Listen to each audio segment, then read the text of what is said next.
آج میرا موضوع ایک رشتہ ہے۔ اگر کہا جائے کہ دنیا میں کوئی مخلص ہے تو وہ ایک واحد رشتہ۔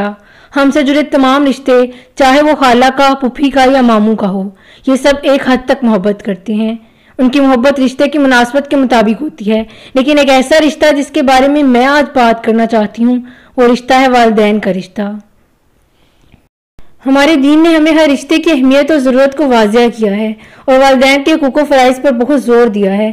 ایک ایسا شخص جو اپنے والدین کے لیے روزانہ مغفرت کی دعا کرے، والدین زندہ ہوں تب بھی یا دنیا سے رخصت ہو گئے ہوں تب بھی اس میں کبھی ناغہ نہ کرے تو اس کے رزق میں کبھی بے برکتی نہیں آ سکتی۔ یہ ہے ہمارا دین۔ میرا رب والدین کے لیے اٹھنے والے ہاتھوں سے بھی محبت کرتا ہے۔ اللہ نے اس رشتے کو اتنا خوبصورت اور پرخلوص بنایا ہے۔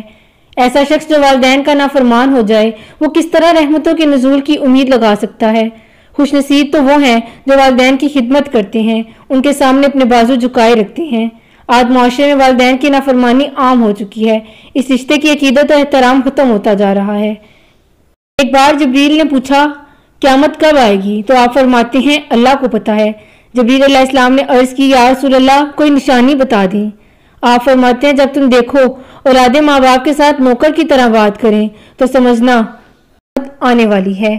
اور آج افسوس کے ساتھ اولاد اتنی نافرمان ہو چکی ہے کہ اپنے والدین کے ساتھ اونچی آواز میں بات کرتے ہیں۔ باپ بیٹا گرباں پکڑتا ہے۔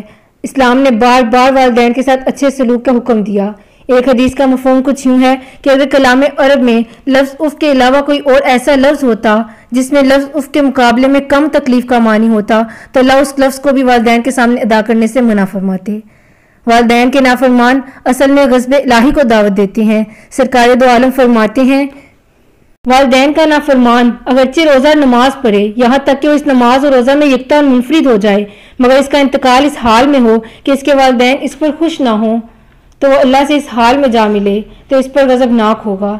ایک اور جگہ آپ کا فرمان ہے، جہنم میں والدین کے نافرمان اور شیطان کے درمیان صرف ایک درجے کا فرق ہوگا۔ زندگیوں کا تجربہ ہے کہ اس رشتے سے کبھی منافقت نہیں ہوتی، جھوٹ نہیں ہوتا اور مفاد نہیں ہوتا۔ یہ رشتہ زندگی میں ملنے والے ہر رشتے سے بہترین ہے، بلکہ اس رشتے کا مقابلہ کسی دوسرے رشتے سے کیا ہی نہیں جا سکتا۔ اور بد نصیب ہے وہ شخص جن کی جنت دنیا میں تکلیف میں ہے اور جن کے باپ اپنے بیٹوں بیٹیوں سے تنگ ہیں۔ ایسے لوگ در حقیقت اللہ کے نافرمان ہیں۔ دعا گو ہوں کہ اللہ ہم سب کو راہ راست پر لے آئے اور ہمیں اپنے والدین کا فرما بردار بنا دے۔ آمین۔ شکریہ۔